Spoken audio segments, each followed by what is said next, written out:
Campos Racing have announced their lineup for the 2025 FIA Formula 3 Championship. And as ever, Campos Racing always bringing in a really solid lineup to this championship.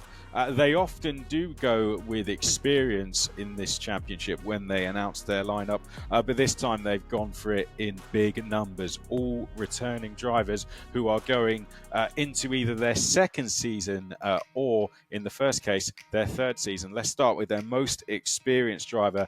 They are sticking with a home hero in Mari Boya. Now going into his third season, he had that fantastic weekend on home soil in Spain last season, but never really quite got going in terms of a full campaign.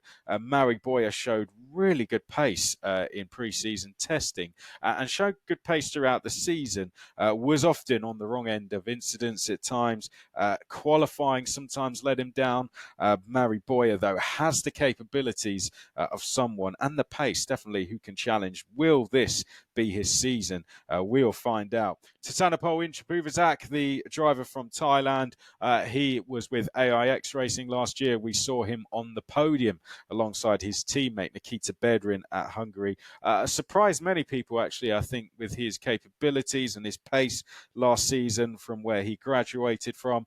This will be a nice fit for him, I think. And then we've got now Red Bull Junior Nikola Tsolov. I mean, he had quite a miserable start to the season, to say the least, Nikola Tsolov. Similar to Mari Boya, he's coming into his third season in the championship. The Bulgarian, he came in at such a young age of 16 years old. And Nikola Tsolov went on to be on the top step of the podium several times last season and was racking them up, but then wasn't present for a round when we got to Spa. So that kind of brought an end to that run for Nikola Tsolov, but did some really good stuff all the way throughout the season. And for me, he could be the best possibility if he can keep that form going for Campos Racing to go and win this championship next season, particularly now he has that Red Bull backing. But that's my thoughts. Let's hear what Feeder Series F3 editor Tori Turner has to think and get some more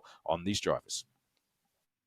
So for Campos, I think they potentially have the strongest lineup out of the grid for this year.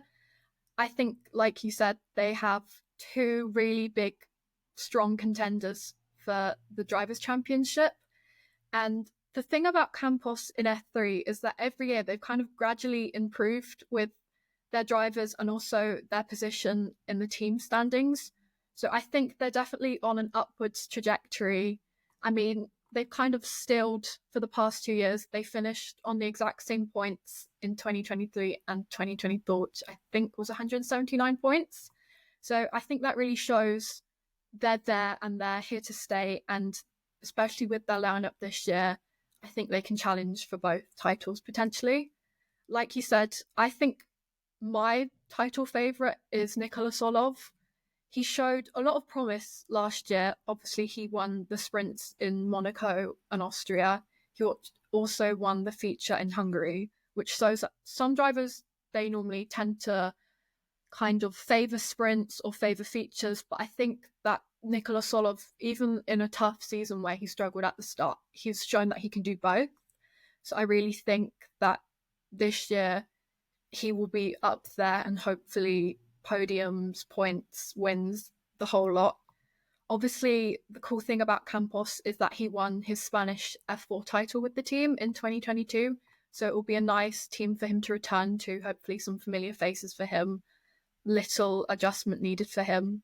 And obviously, the whole thing about last year was his consistency. For some races, he was winning, others, he was out of the points.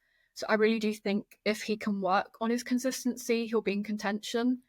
And then with Inthraphuvasak, obviously, he's also raced with Campos before. It was Euro Cup 3, and he came 6th with them. So no new things for him there.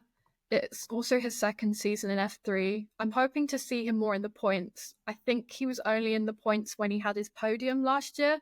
I think there might have been another occasion. I'm not too sure. But obviously, I think he just needs to build on that incredible result in Hungary, and I think he'll be fine. I just hope that he can just score some more consistent points, and he should be up there with the others. And then with Boya, he had a much more consistent 2024 compared to 2023, which you'd expect coming into your second season. So that only leaves the question open about what his third season will be like, especially sticking with Campos. He'll be somewhere where he's comfortable and he doesn't need to adjust at all. He's also a driver that's had quite a strong single-seater career before. I'm not worried that he's coming into his third season with little experience. He's probably the most experienced driver on the grid. I could be wrong with that claim, but he's definitely up there. He's also another Spanish F4 champion, so Campos are definitely sticking with the F4 champions for 2025, which is quite cool to see for a Spanish team. Nice point to end on there from Tori. Some really nice stats throughout that. Two Spanish champions, Spanish F4 champions with Campos Racing. And I know particularly when Nikola Tsolov did it, he smashed all the record books. So this could be the perfect combination. We've got that new car coming in and Campos bringing back some of their old faithful who they won championships with.